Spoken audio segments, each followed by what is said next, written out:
Muy buenas tardes, nuevamente para todos y todos. Les doy una fraternal bienvenida a este punto del oriente de la capital vallecaucana, al acto público de entrega del Multicampus Universitario en La Ladera, una obra emblemática que transforma el acceso a la educación pública superior, gratuita y de calidad para los sectores populares y la juventud de las comunas 1, 18 y 20 de Cali.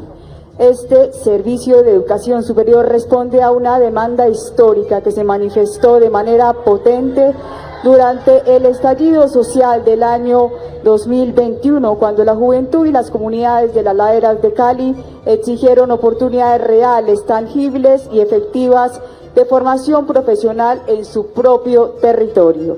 Este modelo de multicampus nació durante la administración de Bogotá Humana y en Cali se consolida como una estrategia nacional de educación superior. Con una inversión de 45.000 millones de pesos, el Gobierno del Cambio habilita este espacio comunitario, que ofrecerá 45 programas académicos entre técnicos, tecnológicos y universitarios, articulados a 7 instituciones de educación superior del Valle del Cauca, beneficiando a 9.000 estudiantes cada año. Para dar comienzo a este acto público, los invito a ponerse de pie para entonar las notas del Himno Nacional de la República de Colombia.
Pueden tomar asiento.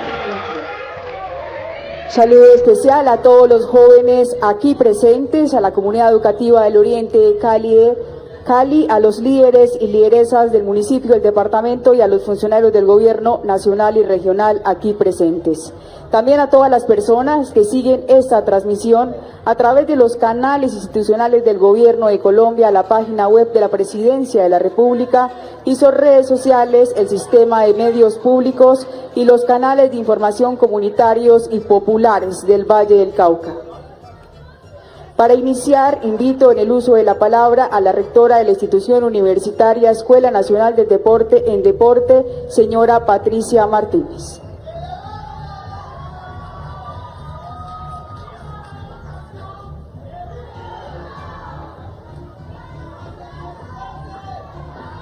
Gracias. Señor Presidente Gustavo Petro Urrego, señor Ministro de Educación Daniel Rojas Medellín, señor Viceministro de Educación Superior Ricardo Moreno Patiño, autoridades del Gobierno Nacional, colegas rectores, comunidad académica, estudiantes y jóvenes de La Ladera. Hoy celebramos un momento verdaderamente histórico para la educación superior del suroccidente colombiano, la entrega del multicampus universitario de La Ladera, en el marco de la política de gratuidad educativa. Representa un paso firme hacia un país más equitativo, más accesible y más comprometido con las oportunidades reales para la juventud. En nombre de las 7 instituciones de educación superior que conformamos este multicampus, quiero expresar nuestro orgullo y compromiso compartido. Somos Unidad Técnica para el Desarrollo Profesional UTD Buga, Institución Universitaria de las Artes, de las Culturas y las Artes, Institución Universitaria Antonio José Camacho, Instituto de Educación Técnica Profesional INTET Roldanillo, Unidad Central del Valle del Cauca, Tuluá, Bellas Artes, Institución Universitaria del Valle, Institución Universitaria Escuela Nacional del Deporte.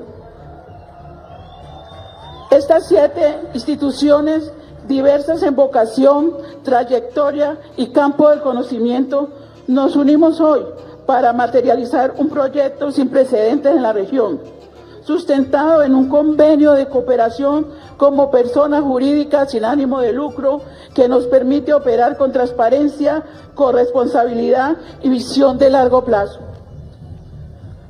Nuestro propósito superior es claro: articular una estrategia conjunta de estructura y gestión que garantice la operación del multicampus Ladera con identidad propia, mediante una gerencia integral liderada desde la Administración Central que representa al todo y a sus partes.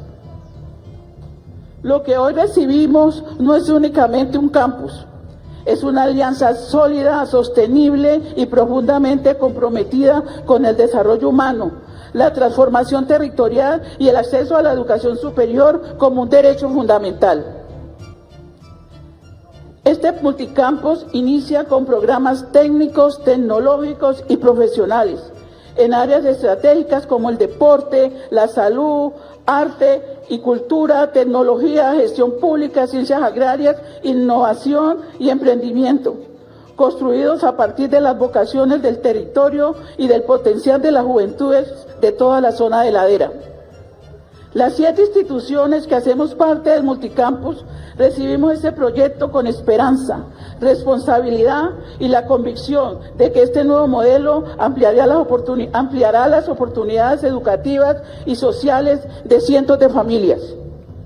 Agradecemos al Gobierno Nacional, al señor Presidente Gustavo Petro Urrego, al Ministro Daniel Rojas Medellín y al Viceministro Ricardo Moreno por confiar en este modelo asociativo y por impulsar una visión de educación pública que llega a los territorios con calidad, pertinencia y compromiso social. Hoy, como Multicampus Ladera, reafirmamos nuestra voluntad de trabajar unidos con excelencia académica y sentido de misión para que este espacio se convierta en un referente nacional de inclusión, calidad y transformación. Muchas gracias.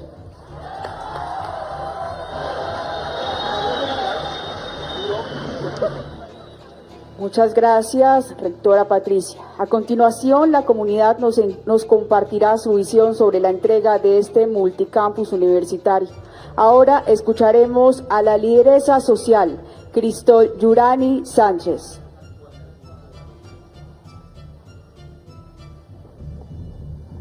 Ahora sí. Bueno, buenas tardes para todos y todas. Saludo al presidente de la República, el señor Gustavo Petro Urrego, y a las autoridades nacionales presentes, tanto departamentales y municipales, a los señores rectores y a los directivos académicos, docentes, futuros estudiantes y a la comunidad en general. En este día de emociones entrelazadas, celebramos el cumplimiento de algunas de las exigencias de la comunidad en materia de educación por parte del Gobierno Nacional.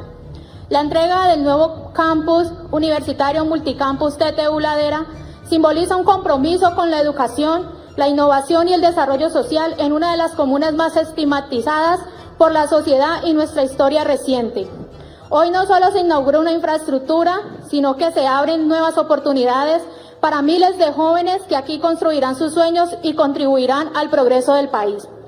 También sentimos una tristeza profunda por quienes no están presentes, aunque permanecen en nuestra memoria, por jóvenes que no podrán acceder a este derecho, a quienes alzaron su voz por condiciones dignas y fueron silenciados.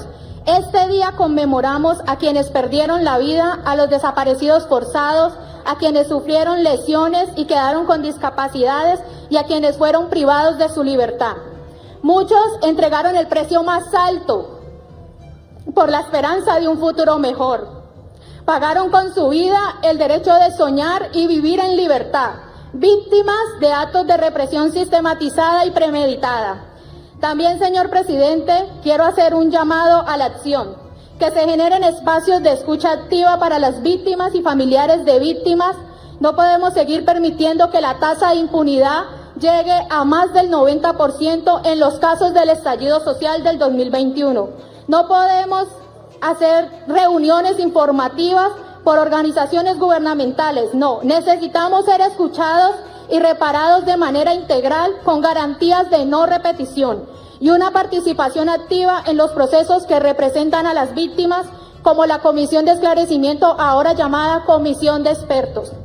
Para finalizar y hacer entrega de la placa conmemorativa, vamos a decir en voz alta los nombres de los jóvenes asesinados en la ladera de Siloé durante el estallido social del 2021. Hoy conmemoramos su vida y su lucha con esta placa que le entregamos a usted hoy, señor presidente, y a los directivos de la institución para que reserven un lugar especial para honrar la memoria, dignificar a estos jóvenes que entregaron lo único que ellos tenían, que era su vida.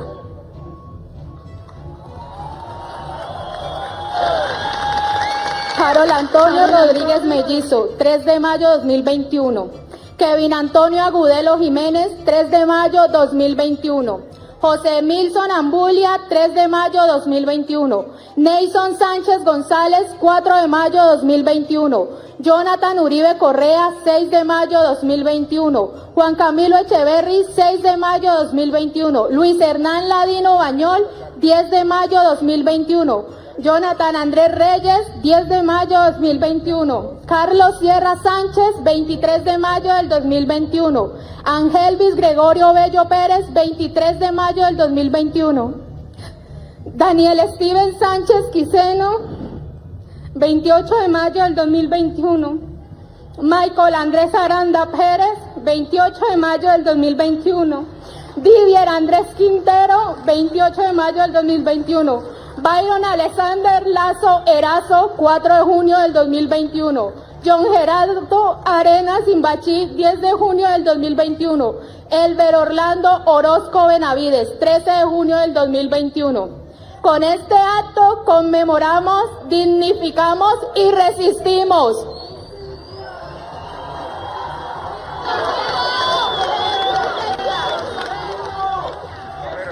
Mi voz, la que está gritando, mi sueño, el que sigue entero, y sepan que solo muero si ustedes van aflojando, porque el que murió peleando vive en cada compañero. Por nuestros muertos, ni un minuto de silencio, toda una vida de lucha y resistencia.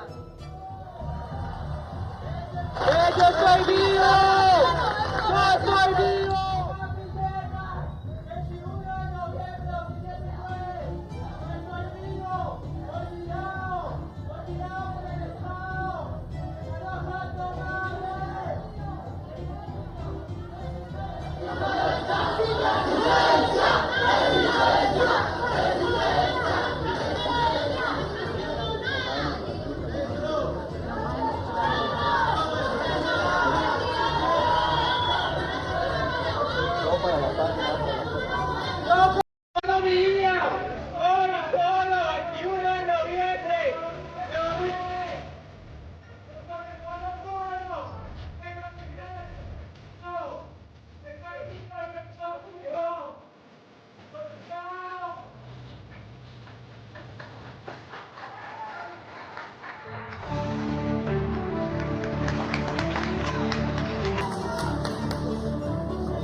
A continuación, escucharemos a la joven lideresa de la Comuna 20, Juliana Bubú Anacona, estudiante de secundaria cursante en la institución educativa Eustaquio Palacios y con aspiraciones de profesionalización en enfermería y ciencias políticas.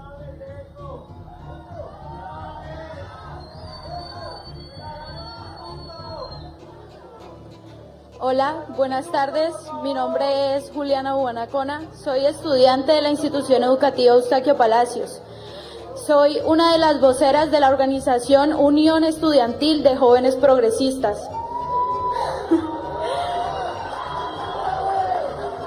Hoy es un día verdaderamente memorable para todos los que estamos aquí y también para quienes ya no nos acompañan, que hicieron parte de esta lucha.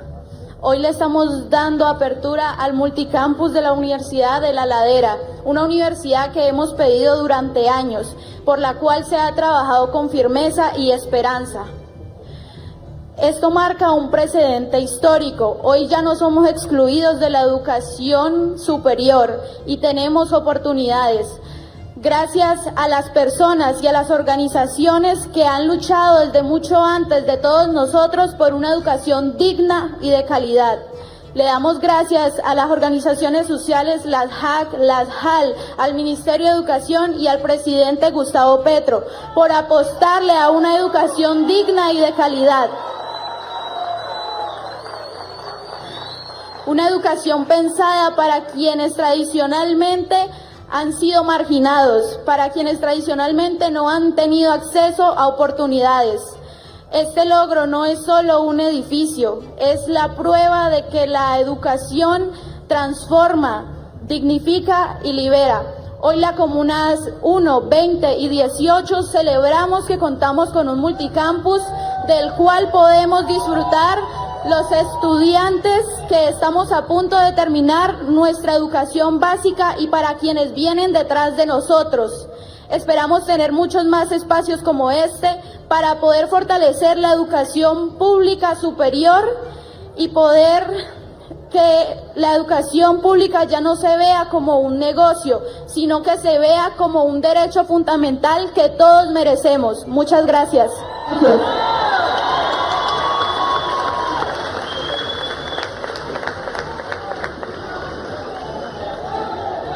Muchas gracias a Juliana Bubú. Ahora invito a la estudiante universitaria María Luna Vanegas, feminista, gestora ambiental y cultural en la ciudad de Cali y el Valle del Cauca.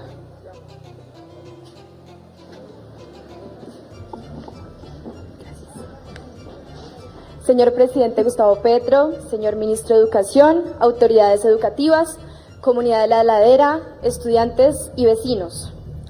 Hoy celebramos la apertura de un campus que amplía el acceso a la educación superior y crea un espacio donde pensar juntos es un acto político. En una ciudad marcada por la desigualdad territorial, este lugar abre la posibilidad de que el conocimiento circule de forma más justa y menos marginalizada. Los espacios universitarios no solo constituyen la oportunidad de desarrollarnos técnica y profesionalmente, son y deben ser en sí mismos espacios de resistencia. Lugares donde las personas se encuentran alrededor del pensamiento y sobre todo hoy, cuando vivimos en una sociedad que intenta dividirnos, individualizarnos y excluirnos. La mayor lucha en contra del ascenso del fascismo y de las ideologías de odio es, sin duda, una educación crítica. Necesitamos universidades que desarrollen las facultades humanas, la sensibilidad social, la memoria histórica, pero sobre todo la acción colectiva. Formarnos profesionalmente, sí, es importante, pero formarnos humanamente es necesario y urgente.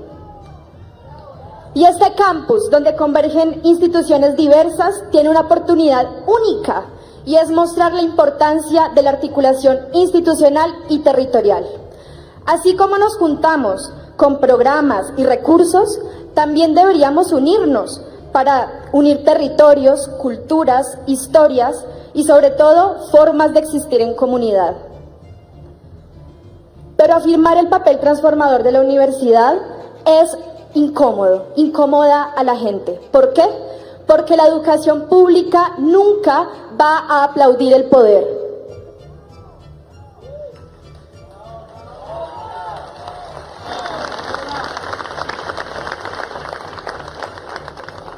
La educación pública no existe para aplaudir el poder, existe para debatirlo, cuestionarlo y guiarlo hacia el bien común. Celebramos esta inversión estatal y este nuevo campus como una conquista histórica, pero nunca los estudiantes vamos a renunciar a nuestro rol crítico y revolucionario.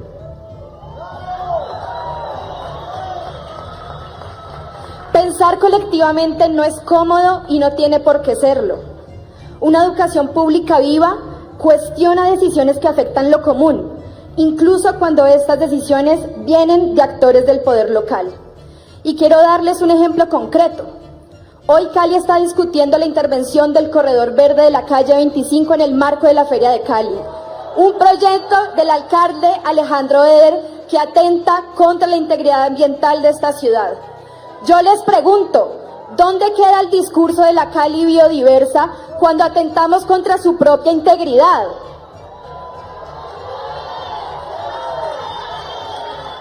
En una ciudad con un déficit de espacio público, con islas de calor, con ríos canalizados, ¿cómo vamos a destruir nuestro medio ambiente? Les pregunto.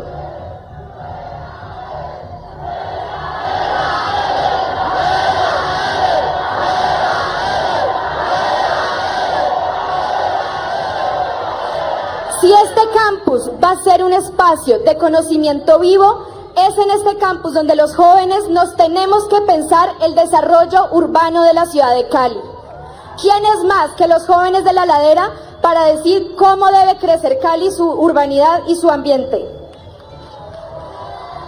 Este campus debe tener la capacidad de producir conocimiento que dialogue con la ciudad, que dialogue con los procesos barriales y con los procesos sociales. Señor presidente, señor ministro, agradecemos la inversión que hace posible este campus, pero lo que le da sentido no es la obra física, no es el inmobiliario.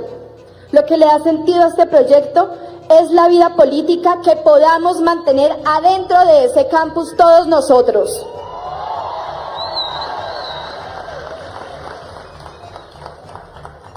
Como estudiantes asumimos este campo con responsabilidad y lo vamos a cuidar como un territorio de pensamiento. Muchas gracias.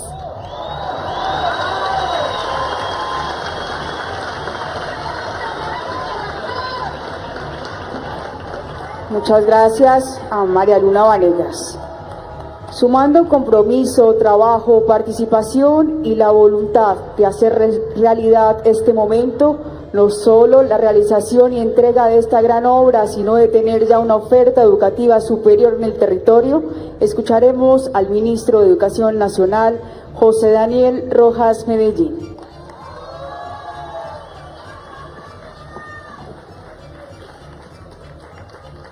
Buenas noches para todas y para todos. Un muy especial saludo al compañero presidente Gustavo Petro Urrego, a nuestro compañero jefe de despacho, doctor Raúl Moreno, a las rectoras, a la rectora y a los rectores de las 7 instituciones educativas públicas que con calidad, que con vocación y con ese ánimo que han mostrado desde el momento en que les pedimos que nos uniéramos, Gobierno Nacional y instituciones de educación superior públicas, para aumentar la cobertura y para garantizar el derecho en las zonas más excluidos, debo decir con toda sinceridad y reconocerle a las y los rectores de la red ITTU que han sido diligentes y han sido realmente unos compañeros y compañeras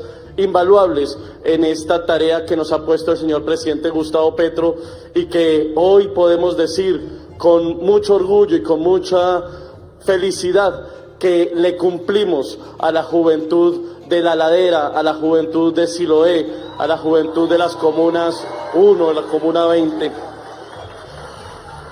Pero a quien más tenemos que agradecerles, por supuesto, es a la propia juventud, a esa pléyade de hombres y mujeres jóvenes que un 21 de noviembre, en esas callecitas que se ven desde acá, alumbrando como un pesebre, resistieron, levantaron su voz, con dignidad solo exigían que les fueran tratados como seres humanos, como ciudadanos que tienen derechos, y la respuesta en su momento fue la represión, fue la violencia, fue la desaparición, fue la mutilación y los gases lacrimógenos. A ellos todo honor y toda gloria, porque fue gracias a ellos que hoy podemos estar diciéndole: el multicampus de La Ladera es una realidad, y educación pública y gratuita para la juventud de La Ladera es una realidad. 45 programas académicos se ofertarán acá, 7 instituciones universitarias. La medicina ya no será esa carrera universitaria a la que solamente podían ingresar los hijos de los más ricos, incluso en la universidad pública. Aquí se va a ofertar ciencias de la salud también. Y una dotación sin precedentes. Más de 7.700 millones ha dispuesto el señor presidente Gustavo Petro para que no sea simplemente un edificio, sino que al interior haya la dotación de la más alta calidad, para que la educación pública además cuente con espacios dignos y bonitos, y sobre todo muy bien dotados para garantizar el derecho.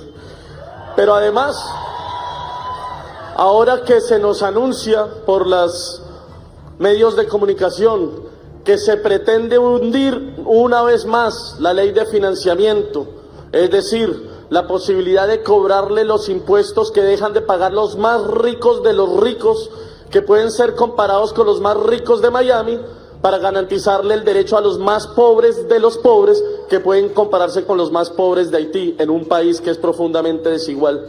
Y aquí yo tengo que resaltar, y todos tenemos que saberlo, a veces lo obvio no es tan obvio y hay que decirlo cuantas veces sea necesario, que el señor presidente ha dicho que aunque nos nieguen ley de financiamiento, aunque nos nieguen leyes de presupuesto, aunque nos cierren por todas las partes y traten de ahogar financieramente el gobierno nacional, el presupuesto de la educación pública no se mengua y por el contrario se multiplica, y esa ha sido una instrucción del presidente que se ha cumplido con creces. Eso, amigos y amigas, se llama tener dignidad.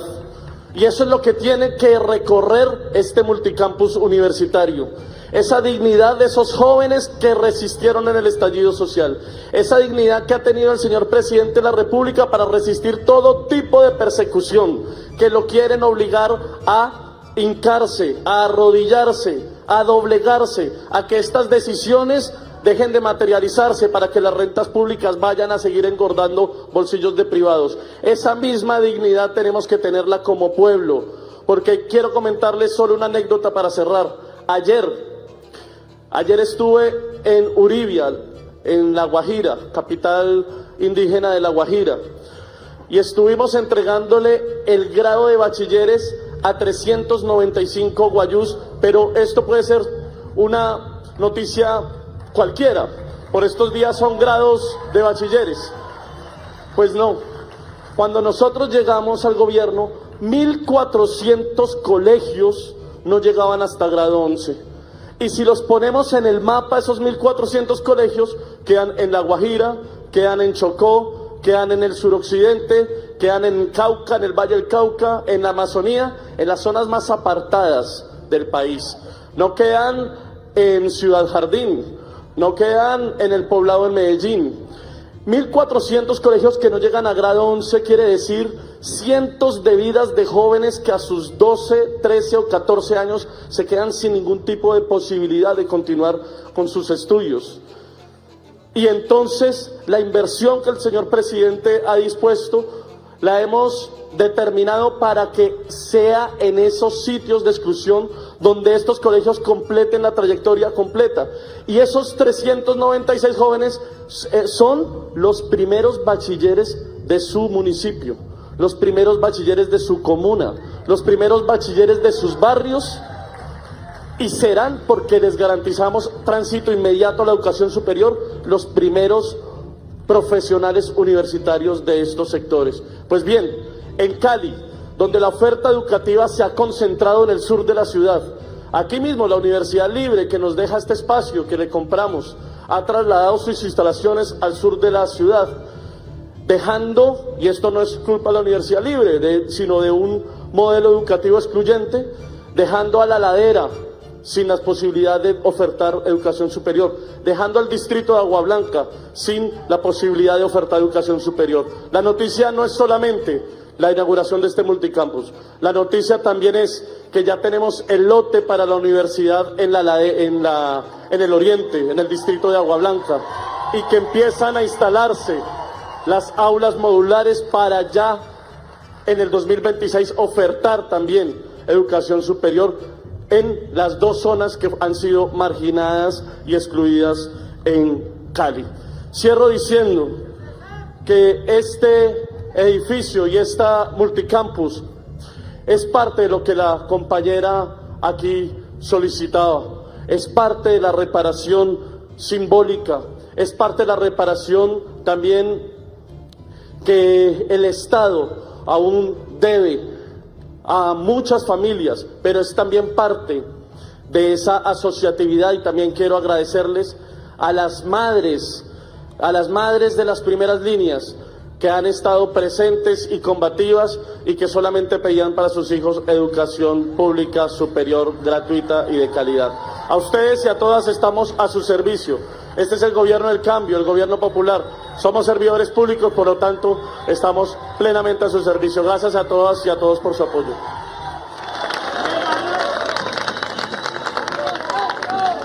Muchas gracias, ministro de Educación Nacional, señor José Daniel Rojas Medellín. Señoras y señores, a continuación se dirige a ustedes el presidente de la República de Colombia, señor Gustavo Petro Urrego.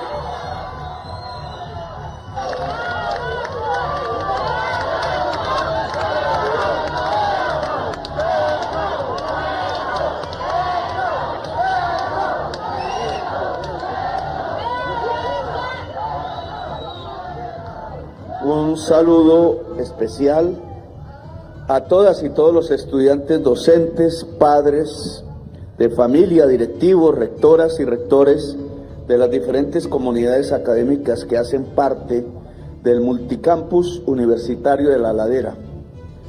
Lideresas y líderes sociales, comunales, representantes de las comunidades indígenas, afrocolombianas, campesinas, personas con diversidad funcional en situación de discapacidad y comunidad LGBTIQ+.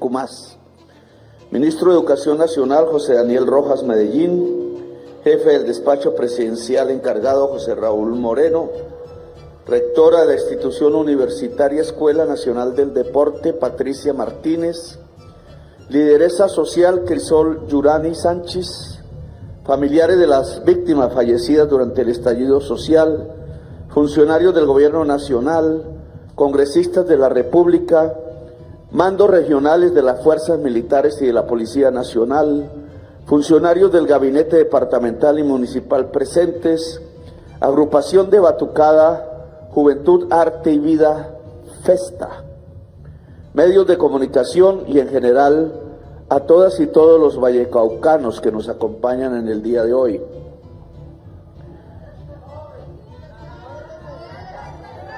El hecho de que hoy se conmemore un año no, 4 años, año 2021, 21 de noviembre, el estallido social comenzaba en Colombia, en todo el país se extendió con las consecuencias que ya conocemos, un gobierno que no quiso dialogar con las juventudes, que fueron la principal fuerza de esa movilización social, que decidió fue enfrentar la demanda de necesidades, de satisfacer después del COVID una serie de indudablemente necesidades básicas que tenía la gente, y lo que propuso fue una reforma tributaria basada en impuestos, lo llamé así en ese momento, sobre la sopa, sobre la comida. Ya escaseaba, ya había un grave problema de incremento de la pobreza en Colombia en virtud a una mala y desastrosa política hecha durante el COVID. La televisión dice, no, es que en todos los países fue igual. No es cierto. En muchos países, incluso en la época del COVID, disminuyó la pobreza por la cantidad de dinero que el gobierno giraba a sus ciudadanos y ciudadanas. Aquí se hizo lo contrario, se aprovechó la cuarentena del COVID, la enfermedad, para endeudar el país. Yo estoy acabando de pagar esa deuda. La comencé a pagar y la estoy acabando de pagar. Claro que provoca un enorme déficit. Solo por dar dos grandes cantidades, cada vez uno descubre más. Cerca de 70 billones de pesos, el presupuesto de un año de la educación. Todo en un subsidio a la gasolina. Ese subsidio a la gasolina se llevó una parte muy importante de los ingresos de este gobierno. No voy a hablar de eso, no es el momento, pero sumado a 5.000 millones de dólares de endeudamiento que tuvo el gobierno Duque con el Fondo Monetario Internacional, único país en el mundo. En ese momento, a ningún gobernante de los 190 y pico países que existen en la Tierra se le ocurrió que para financiar la política que pudiera mitigar los efectos de la enfermedad había que endeudarse con un préstamo que es como con tarjeta de crédito, pagadero prácticamente de inmediato, 3 años, 5.000 millones de dólares, y le tocó fue a este gobierno. Y este mes se paga la última cuota. La última. Claro que solo... Gracias. 5.000 millones de dólares a una tasa de cambio, oiga cómo está, 3.700. 3.700 por 5, ¿cuánto da? 5%, 35, 18, ¿cuánto? 18,5 billones de pesos más o menos, más 70, estamos acercándonos a 90 billones de deudas que dejó para pagar ya. Yo digo, no debimos haber pagado así tan rápido porque hubiéramos podido hacer muchas más obras sociales si esa deuda no hubiera ocurrido o se pagara muy a largo plazo. Pero el problema está en qué se gastaron esos dineros.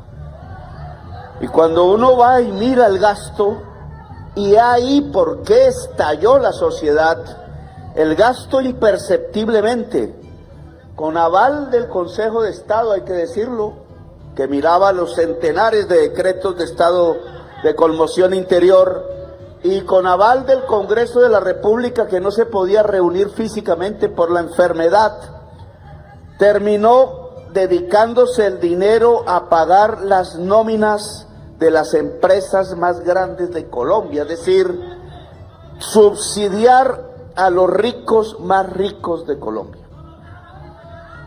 Y entonces 90, 100 billones de pesos destinados a los ricos más ricos de Colombia, en un país terriblemente desigual, que acababa de salir de una de las peores enfermedades que ha tenido la humanidad en el último siglo, estalló. Estalló porque decidieron financiar el Estado, no con los ricos que devolvieran el dinero que se les había dado, sino poniéndole impuestos a los pobres para que pagaran la yuca y el hueso para echarle a la sopa y la arepa, etc. Han pasado 4 años. Los que estuvieron en el estallido, hoy no tan jóvenes, pero siguen siendo jóvenes, y los muertos, y las familias de los muertos. Y ustedes tienen razón ante una enorme impunidad quise colocar una terna de fiscales que fueran independientes a la política, todas mujeres, recuérdenlo. Una fue escogida, pero no entiendo por qué no investiga el estallido. Trata de investigar otras cosas, no voy a criticar ahora, ya llegará su momento, pero ¿dónde están las investigaciones sobre el estallido social? ¿Por qué los presos que hay son en general muchachos acusados de terrorismo cuando lo único que hicieron fue protestar? ¿Dónde están los juzgamientos y los juicios disciplinarios a jueces que aceptaron la fórmula de Barbosa y su cúpula en la Fiscalía al servicio del narcotráfico, que les ordenó, sin que tuviera esa competencia, juzgar a personas jóvenes que lo que querían era protestar y demandar soluciones en Colombia y ser tratados como terroristas?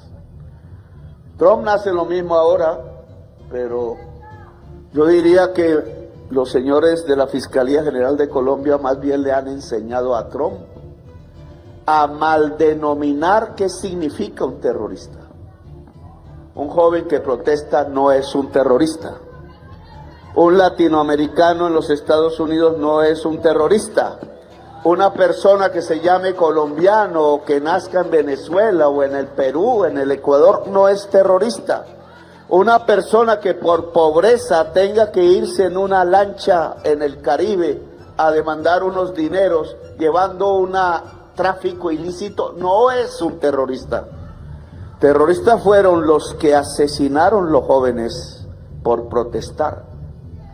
Terroristas son quienes en lugar de dialogar convocan a la fuerza pública a infringir el derecho de gentes y matar ciudadanos y ciudadanas, o golpearlos o encarcelarlos o llenarlos de gases, cuando esos ciudadanos y ciudadanas lo único que están diciendo es que lo que quieren es justicia social. Se conmemoran 4 años hoy aquí en este mismo sitio y puedo decir que por lo menos este gobierno entrega un hecho. Ese hecho tiene que ver con el tema de entregarle a esa misma juventud que salió a luchar y a las nuevas generaciones que entonces niños y niñas ya son adolescentes, quizás ya han salido de sus colegios en estos 4 años, esta sede universitaria, que debería tener un nombre.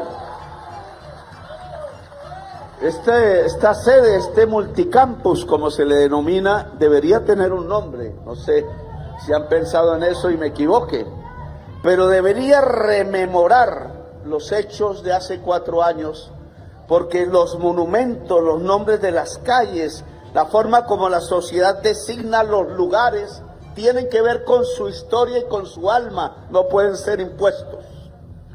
Tristeza da ver en las capitales, y esta es una, monumentos a los conquistadores.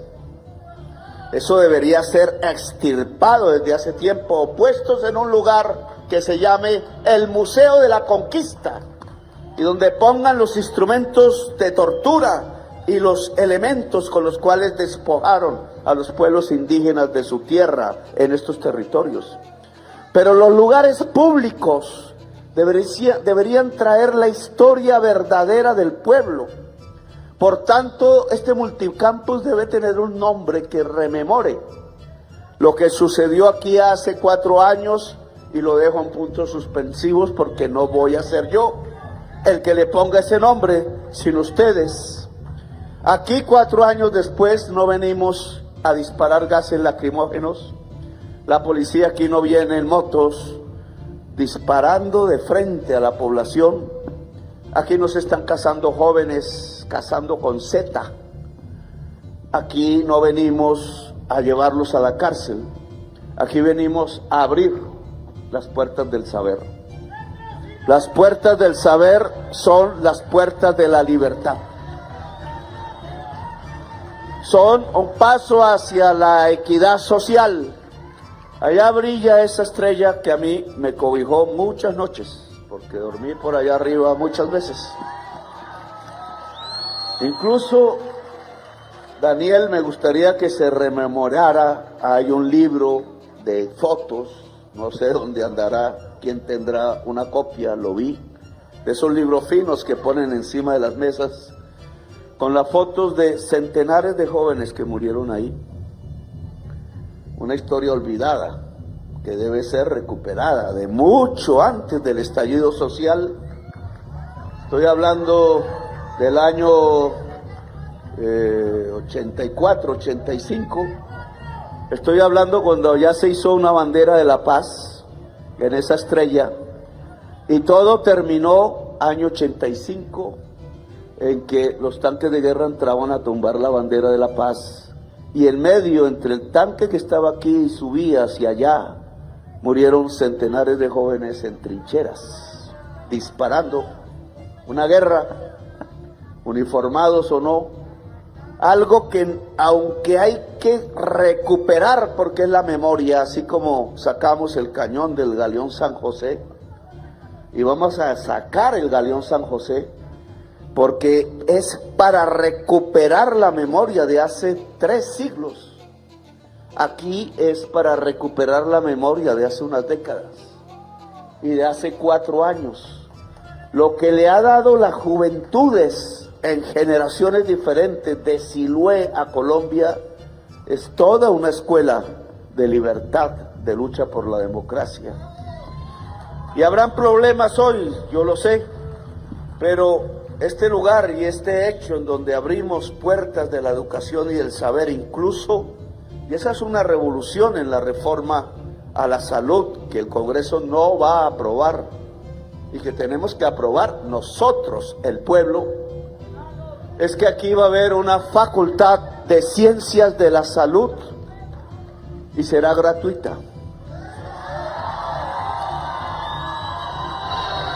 No hace mucho, quien quería ser médico, médica, le nacía en su corazón esa vocación, tenía que ir primero a una gran ciudad, a sus lugares más ricos, y segundo, pagar, porque pasar en la Universidad Nacional era todo un milagro. O endeudarse con el CETES para pagar 20 o 30 millones semestrales, y después colgarse el cuello porque no podía pagar la cuota. Hoy aquí estamos entregando es otra solución diferente. Esta solución es diferente, es que también, ya no en el norte de Bogotá, en una de esas universidades en la sabana de Bogotá o en otros lugares del país de riqueza, ya no, sino en las faldas mismas del Siloé combativo, puede llegar un muchacho, una muchacha de cualquiera de estas comunas populares que desee estudiar medicina y llegar unas pocas cuadras y subir 2 escaleras y llegar a la Facultad de Ciencias Médicas del Multicampus y no pagar ni un peso. Es una solución. ¿Y dónde está la magia? O sea, ¿por qué antaño, hace 5 años no se podía? ¿Y por qué hoy sí se puede? No ha habido un milagro. Bueno, el milagro fue que por primera vez el pueblo votó por el progresismo de manera mayoritaria. Pero en realidad lo único que hemos hecho, a pesar del enorme pago de la deuda que dejó Duque, quizás sabía que nosotros íbamos a ganar y por eso lo hizo, quizás. A pesar de eso, lo único que hemos hecho es que el dinero público se priorice en su gasto para la gente más pobre y sus necesidades. Eso es todo.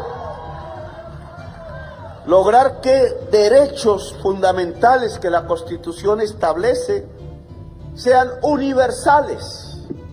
Ese es el punto central.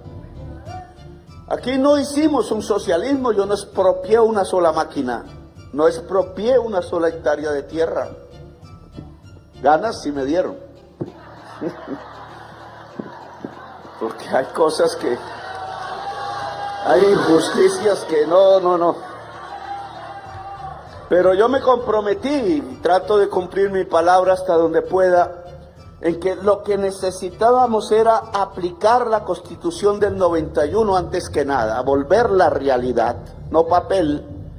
Y la Constitución es una Constitución de derechos que plantea que a partir de que lo básico, no estamos hablando de cosas complejas, sino la salud, la educación, la pensión, el agua potable, la alimentación, la tierra, dice la Constitución, sean derechos de la gente universales. Es decir, que cada persona que nazca en cualquier lugar, de cualquier color de la piel, sea hombre, sea mujer, cachaco, costeño, del Pacífico o no, tenga el derecho y se le garantice. Y entonces nosotros leemos en la Constitución derecho a la salud, derecho a la educación, y encontramos la mayoría de la gente sin salud y sin educación. Y entonces, ¿qué se hizo la Constitución? Pues papel, retórica, decimos, palabras que no se cumplen, palabras sin poder. Si algo tendrán que reconocer en mi gobierno es que nosotros entregamos palabras con poder.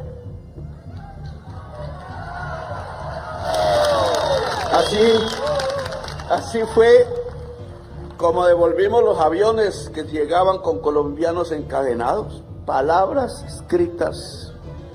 No teníamos ni un cañón ni un misil para decir nada, pero se devolvieron. Y así fue como otras palabras dijimos en Naciones Unidas, último discurso, lo dije en todos. En Palestina hay un genocidio y hay que detenerlo, y hay que configurar un ejército de la salvación a la humanidad, y hay que ir a Palestina. Y empezaron a decirme varios países, vamos para esa. Trump creyó, porque dije en la calle, si el ejército de Estados Unidos va a Palestina a dispararle a ese ejército donde estaremos nosotros, no obedezcan. Creyó que le estaba diciendo a la policía de Nueva York que no le obedecieran a él, y ahora estoy en la lista de los narcotraficantes. No sé cómo voy a vivir después de que salga el gobierno, pero Dios proveerá, dice la Biblia.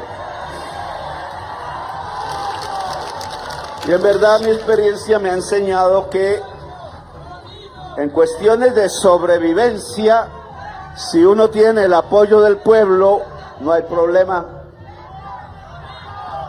Siempre alguien dará la mano en cualquier lugar del mundo, siempre. Pero volvamos aquí a nuestro lugar. La palabra tiene poder.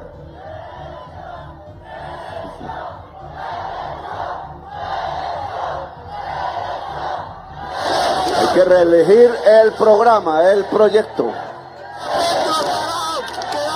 No voy a hablar de elecciones, pero la palabra tiene poder.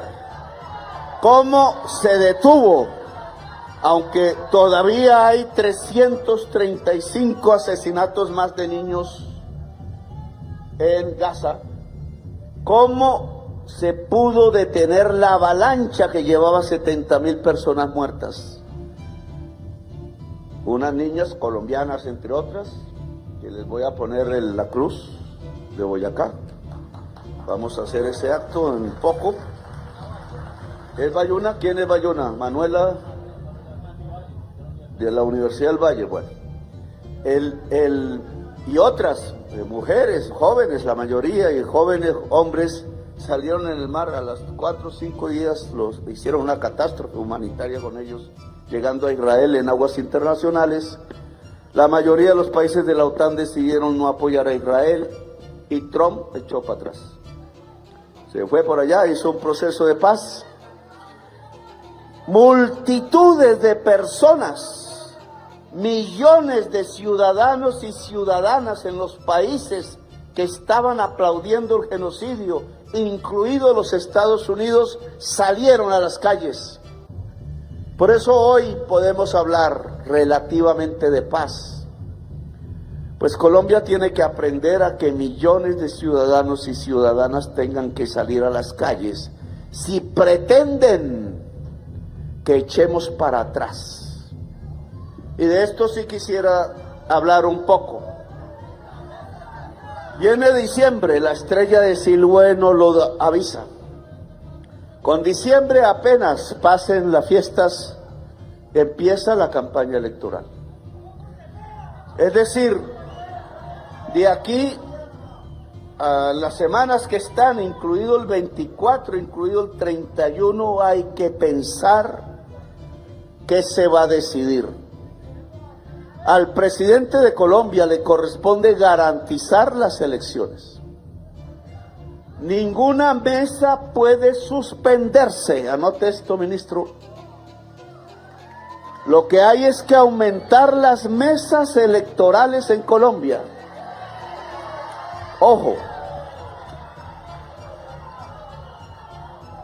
El país solo decide dos cosas simples. O volvemos a la gobernanza paramilitar, es decir, hace 4 años. Y ya sabemos qué pasó aquí hace 4 años. O vamos para adelante. Solo hay dos. O volvemos a la gobernanza paramilitar o vamos para adelante. Pues yo le invito a Colombia a ir para adelante. La gobernanza paramilitar ya tiene un eximio representante de lo que eso significa. Y vamos a ver, veremos quiénes deciden ir para adelante. Para adelante significa más sedes universitarias, más tierra para el campesinado, una junta directiva del Banco de la República que no eche la economía para atrás, una corte constitucional que reivindique el Estado social de derecho en Colombia. Pa'lante significa que el Estado social de derecho se vuelve realidad en Colombia. Y yo creo que no hay que tener miedo, no tenemos que asustarnos. Lo que viene es más libertad, más democracia para Colombia.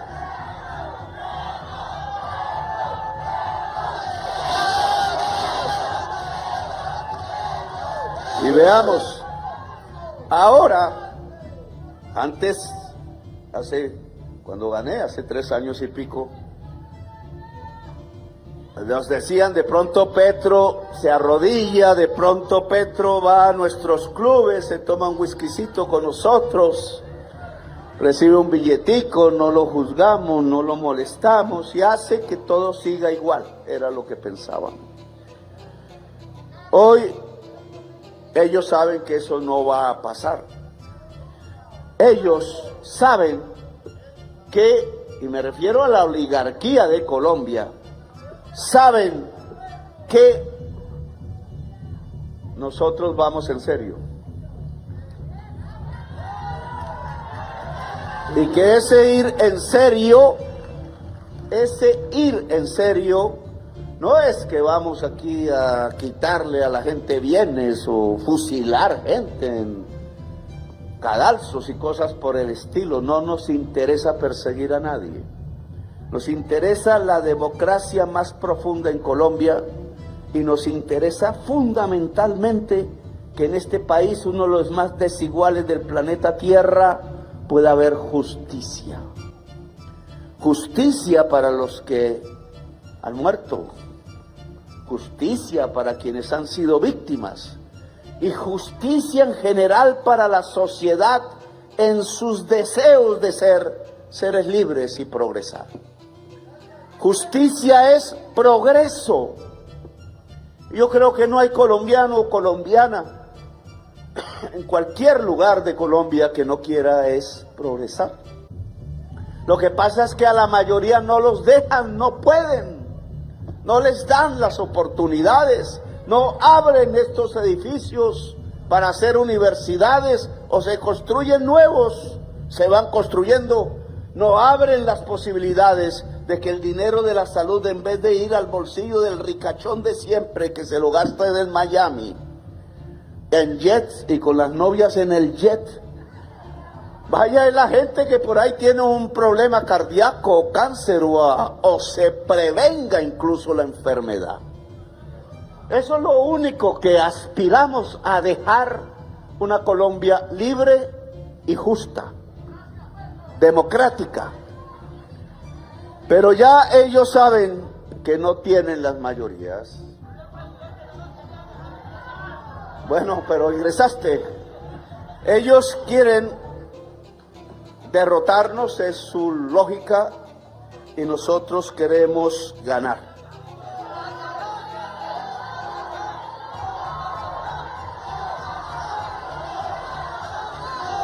Pero los instrumentos que usaban tradicionalmente para ganar el poder ya no les sirven.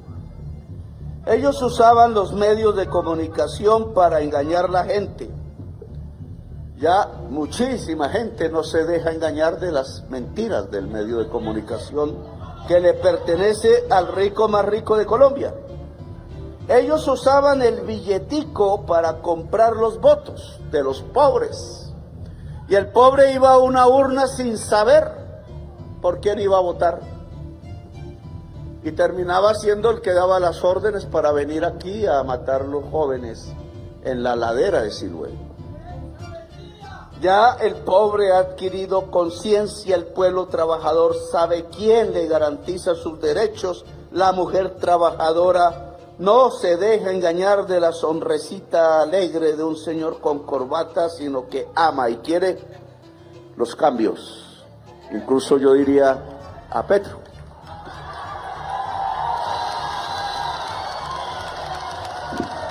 Ya la mafia la estamos arrinconando, así digan que no, la estamos arrinconando. Y entonces, ¿cómo nos van a ganar? Y aquí el alcalde de Cali fue parte, no digo que se inventó, fue parte de una estrategia que es la que yo quiero aquí analizar. Él se fue con Fico, creo que fue, a Miami o a Washington. Y después se fue Vicky Dávila. Y después se fue el que yo digo que es el hidalgo descendiente de esclavistas, el señor Leiva. Y después se fue la Cabal. Y después se fue la Catherine, no me acuerdo, Juvenao. Y después se fue todos los políticos buscando cómo unos gringos bastante de extrema derecha los salvaban. Y entonces, y ahí la estrategia, y tenemos que analizarla en los barrios populares bien. Porque los gringos ya supieron, les enseñaron los que de aquí fueron, todos los que fueron, o la mayoría de los que fueron a Miami y a Washington, son amigos de las mafias, del narcotráfico, de la cocaína, son amigos. No quiero mencionar nombres propios aún, pero los señores que fueron a hablar para que Rubio le dijera a Trump que pusiera preso a Petro, oigan esa barbaridad, y que me metieran en una lista de narcotraficantes, esos señores colombianos y señoras colombianas sí que tienen relaciones políticas y familiares con el narcotráfico en Colombia, o si no que me lo diga Vicky Dávila.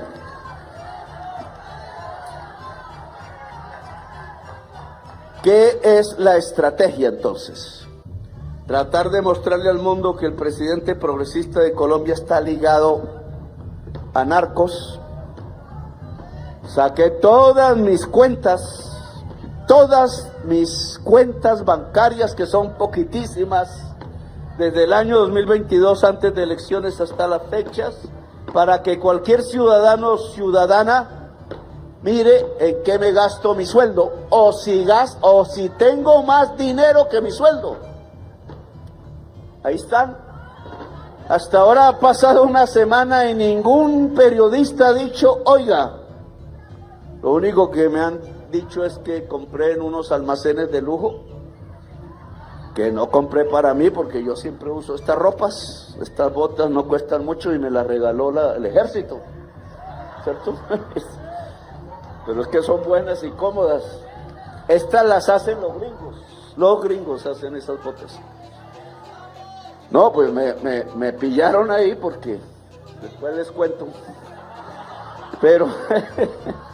Pero no pudieron para nada demostrar por qué estoy en la lista FARC.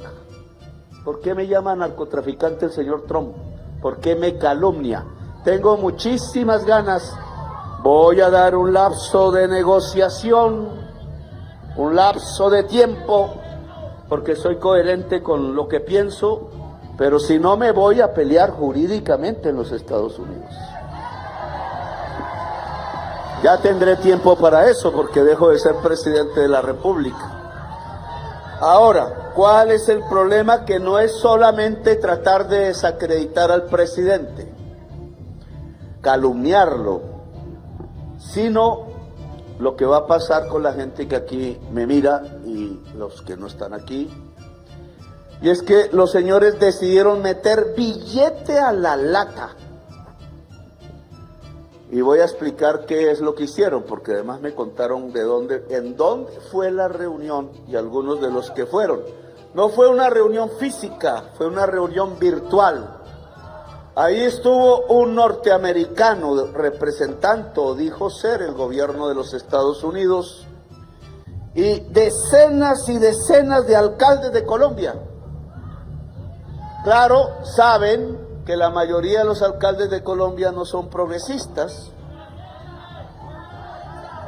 Y estaban varios candidatos presidenciales oyendo al gringo.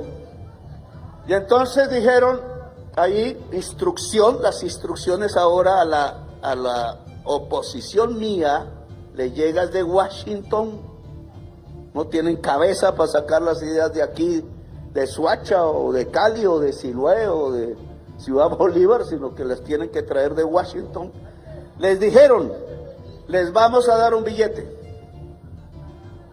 para que se puedan, ojo con esto, comprar los votos de los pobres en Colombia. Voy a explicarlo más. Saben ellos que mi gobierno y quien les habla es muy querido entre la clase trabajadora y popular de Colombia. Saben ellos que si yo me candidatizara, que no puedo, les ganaba de lejos otra vez las elecciones. Uribe dice, no, que es que hay que unir y unir. A ver, no, podía unirlos a todos y no podían ganarme. Pero yo dije, no me voy a reelegir. Y entonces, como recuerdan que para ganar elecciones ellas lo compraban el voto a los pobres, que ese dinero tenían que sacarlo robando solo al Estado y pidiéndole al narcotráfico que les diera el billete para comprar los votos. Y por eso el narcotráfico en Colombia tiene poder político y por eso hubo una gobernanza paramilitar y por eso el señor Álvaro Uribe sí gobernó en Antioquia y en Colombia con narcoterroristas. Le recojo la palabra al señor Trump.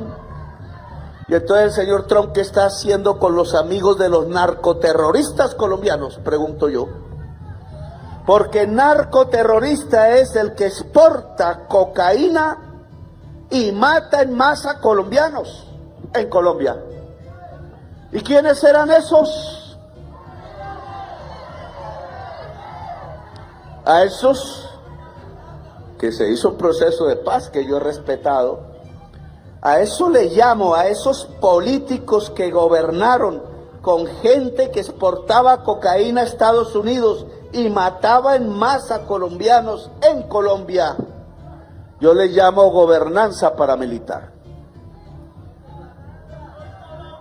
Lo que está criticando Trump cuando habla de narcoterrorismo es lo que sus amigos reciben en sus oficinas para tratar de acabar el primer gobierno progresista de Colombia, por lo menos en este siglo y el siglo pasado, hasta Alfonso López Pumarejo.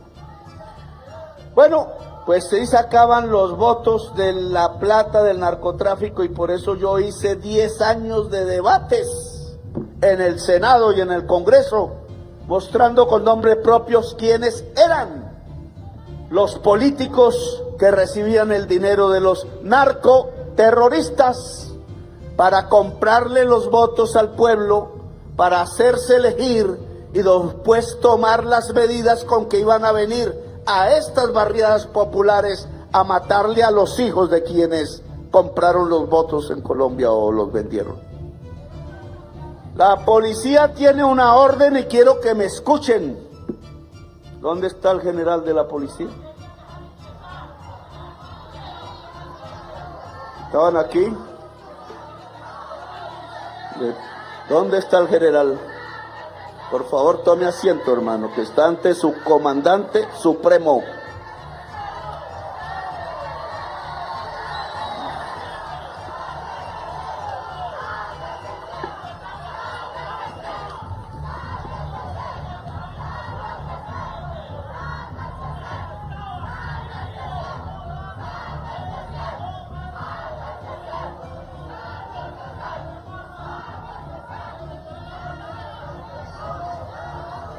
Nadie les está pidiendo que tomen posición en deliberaciones porque constitucionalmente ustedes no las deben tomar. Pensar sí, porque ¿quién las prohíbe? Pero deben escuchar a su comandante supremo.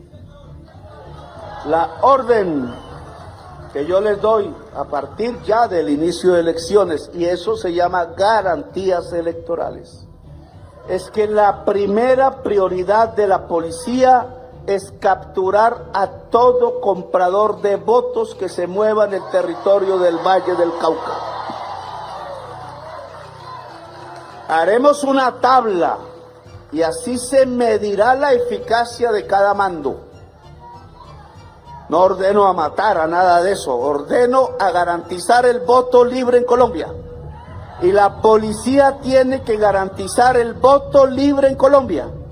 Todo comprador con dinero en efectivo, no solo el día de elecciones, sino un mes antes que empiezan a comprar los votos, que pase por estos lugares, debe ser capturado y comete un delito, de inmediato debe ser puesto a órdenes de la Fiscalía General de la Nación. Orden de su comandante. Ahora, ¿qué fue lo que le dijeron? Y tomen nota. La plata, el dinero en dólares con que se va a comprar los votos, primero no va a ser a través del comprador del barrio. Y no va a ser compra, va a ser deuda. Óigame en esto. Vamos a entrar a una fase de la política del voto endeudado. Señores, todos los alcaldes que estaban en esa reunión empezaron a ofrecer instituciones para recibir decenas de millones de dólares del Banco Interamericano de Desarrollo sin permiso del gobierno nacional para que se entreguen crédito para comprar tamales, lechonas, bicicletas, motos, tejas, todo lo que antes se hacía con el dinero del narcotráfico en Colombia. Van a tener ustedes una oferta de crédito, ojo, con tasa de interés, y el que pague ese crédito, sea el ciudadano, sea el municipio, el distrito, ese queda endeudado. Son los bonos Carrasquilla, acuérdense ustedes, los mismos bonos Carrasquilla pero con el aval del gobierno de Estados Unidos a través del Banco Interamericano de Desarrollo para entregar a manos llenas como deuda el gota a gota, pero para que ustedes voten por sus verdugos, los amigos del señor Marco Rubio que quieren que gobierne en Colombia. El pueblo colombiano decidirá, pero he citado una reunión urgente hoy, nos tenemos que ir a eso, a todo el estamento financiero, y tiene que venir el señor delegado de Colombia a la Junta del Banco, no sé cómo se llama, de gobernadores del Banco Interamericano de Desarrollo, que nos explique por qué quieren violar la Constitución. Eso sí es un golpe de Estado, y lo digo porque la Constitución prohíbe que dineros extranjeros de gobiernos o de empresas o de personas entren en las elecciones a definir lo que libremente tiene que definir el pueblo de Colombia. Y entonces le tengo que decir al señor Marco Rubio, hermano, si me va a meter preso, a ver si puede. Si me quiere poner la pijama naranja, inténtelo. Pero este pueblo no se le arrodilla. Sus odios del pasado, que no los conozco, ni ningún colombiano es culpable de lo que le pasó a su abuelo o a su papá en Cuba, tiene que arrodillarse porque aquí hay un jaguar a punto de despertar. No nos amenace, no nos engañe, que sabemos las jugadas. 2 siglos de saber de andar de guerra en guerra en este pueblo. Guerras de todo tipo, por nada a veces nos han enseñado que es la malicia indígena. Aquí no queremos un pueblo de rodillas. Si el pueblo libremente quiere que regrese la gobernanza paramilitar, pues no tenemos otra que obedecer, solo que no nos quedaremos callados después. Pero si el pueblo libremente quiere que Colombia siga para adelante, sigue. Aquí nosotros no somos antigringos ni quemamos banderas. Si quieren venir a hablar, vienen, pero no con mañas, sino a hablar de tú a tú.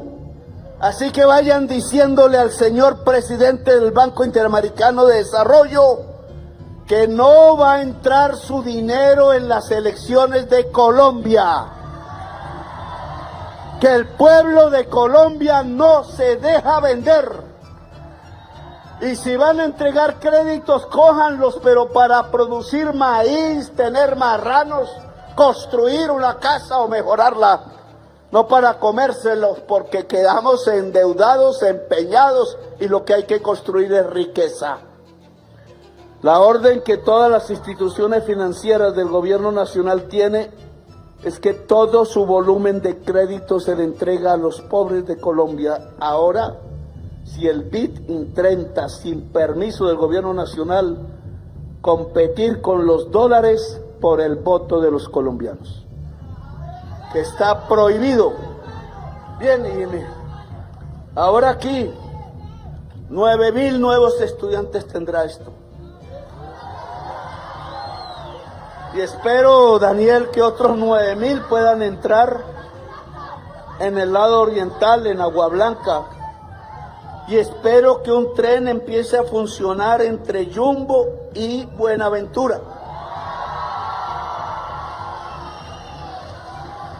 Y espero que de aquí salgan médicos y médicas a atender toda esa gente que está ya encaramada, que necesita servicios de salud y que pueden perfectamente vivir.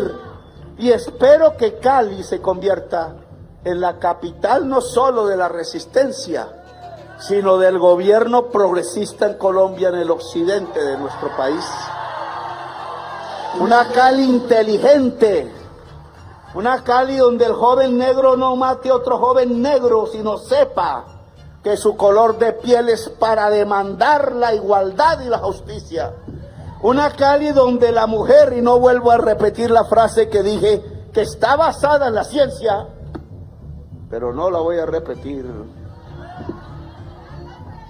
Que la mujer entienda que no es esclava, que no es sirvienta de nadie, sino que es mujer libre y tiene toda la opción de llegar y de tener el poder, porque una sociedad democrática es una sociedad de hombres y mujeres libres.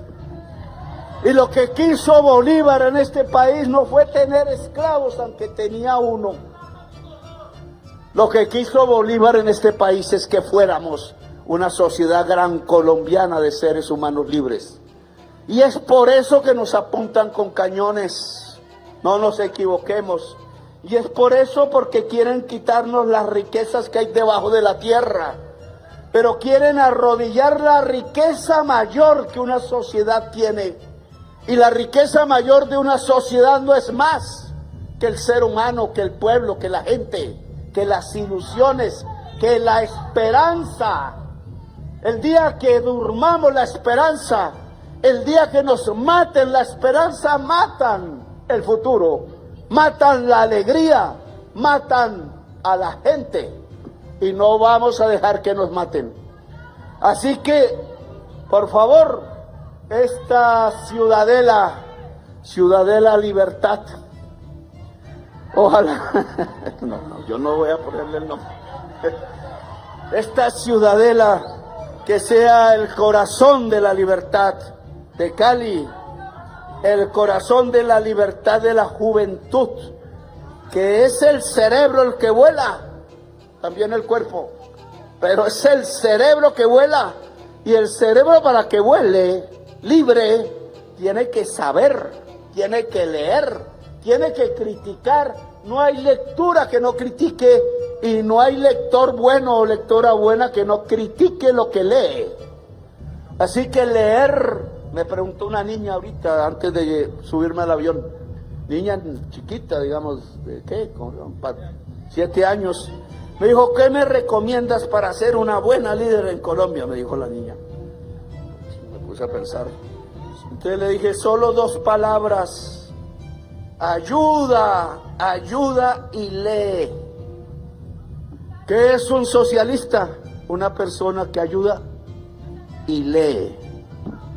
¿Qué es un dirigente? Llámese como se llame, hombre o mujer, bueno, una persona que ayuda y lee. A veces nos tenemos que ayudar nosotros mismos. Pues ustedes, hermanas y hermanos, sean personas que ayuden y lean, porque no hay nada más peligroso que una persona capaz de darle la mano a otra más débil, y que tenga ideas y lea y alimente su cerebro y le dé alas, porque no solamente volará esa persona, sino la persona que ayuda, y así sucesivamente hasta que seamos legiones en el mundo y alcancemos a ser una humanidad libre, que es el objetivo que todos proponemos. Porque el día en que seamos una humanidad libre no habrá guerra, no habrá codicia, habrá muchísima vida en este planeta, de la cual Colombia es quizás el paraíso, el país de la belleza. Gracias, muy amables, por haberme escuchado. Muchas gracias, señor presidente de la República, señor Gustavo